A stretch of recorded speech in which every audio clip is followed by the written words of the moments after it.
kita, kalau dulu Pak Munte masih hidup, ada banyak kesempatan beliau menyerah. Bisa menyerah, bisa berhenti. Terutama pada waktu peristiwa penembakan dan pemboman. Bahkan sebenarnya bukan menyerah artinya betul-betul keluar dari pelayanan, tidak. Tapi mengerjakan, seperti saya katakan tadi, bukan iman yang berani, jalan mudah, jalan pintas. Saudara tahu, tidak banyak orang, bahkan sampai hari ini pun, yang lolos dari penembakan. Mungkin bisa dihitung di seluruh dunia ini dengan 2 tangan kita, 10 jari. Jadi kesaksian Pak Munte adalah satu kesaksian yang paling luar biasa sampai pada zaman ini. Dan ketika itu terjadi, orang-orang tahu kami tidak bebas bergerak, kami yang kuliah harus berhenti.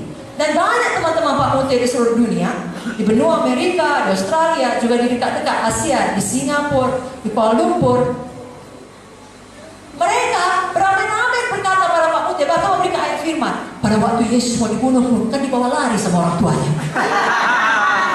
Betul saudara? Karena begitulah hati mereka.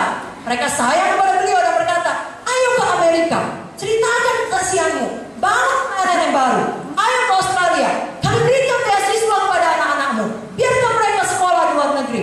Sudah cukup penderitaanmu, karena waktu itu tidak tahu sampai kapan. Bukan ada Kapoldesu, kami jaga 3 bulan. Dan ada batas waktu, bisa selama-lamanya.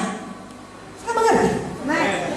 Tapi iman yang berani, tahu kehendak Tuhan, dan dia berkata, saya dipanggil Tuhan jadi gembala. Gembala yang sejati, gembala yang benar, gembala yang baik, rela mati bagi domba-dombanya. Saya dan keluarga saya tidak akan meninggalkan kota Medan. Lalu beliau tinggal di situ, dan saudara lihat tahap demi tahap, tidak langsung. Kami memang harus berhenti kuliah. Tidak usah saya ceritakanlah semua kesulitannya. Tapi pada akhirnya sekarang kami bisa sampai di Pulau Nias. Kami bisa menginjil kepada saudara. Banyak kesempatan saudaraku untuk berhenti. Apalagi kalau saudara dikhianati oleh orang-orang yang percaya saudara. Saudara bisa sangat kecewa dan tidak mau lagi melayani.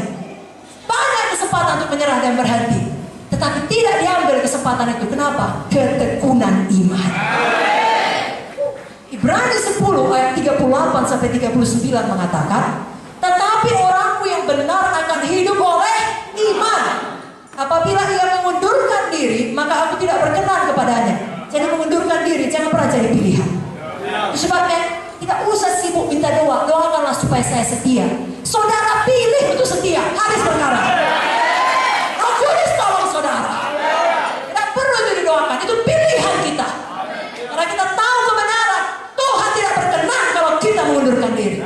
Kalau Tuhan memanggil, Dia melengkapi, Dia memampukan.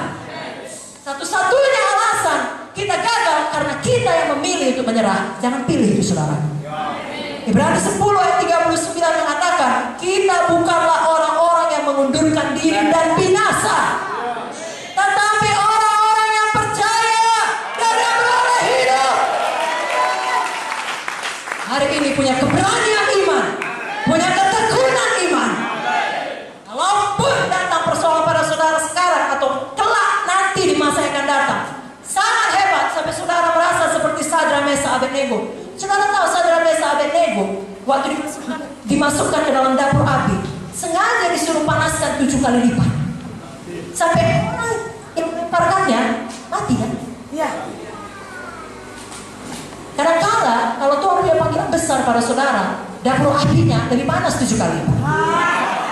Lalu saudara mengalami sesuatu yang jauh lebih serius dari contoh tadi. Tidak mungkin saudara bayangkan para jemaat 7 kali rasanya lebih panas. Tapi dalam hal itu jangan pernah lupa, Yesus ada bersama saudara.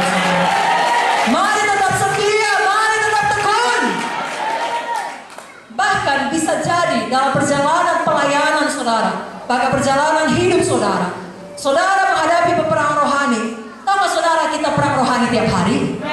Sadar atau tidak sadar, sampai Yesus datang 2 kali atau sampai kita meninggalkan dunia ini, kita berperang tiap hari. Bukan melawan darah dan daging, tapi melawan penghulu-penghulu gelap di dalam, roh jahat di dalam. Dan kadang-kala dalam menghadapi peperangan rohani, kelihatannya semua sumber daya kita sudah hilang, atau dicuri daripada kita, atau pergi meninggalkan kita. Saudara masih ingat kisah Gideon?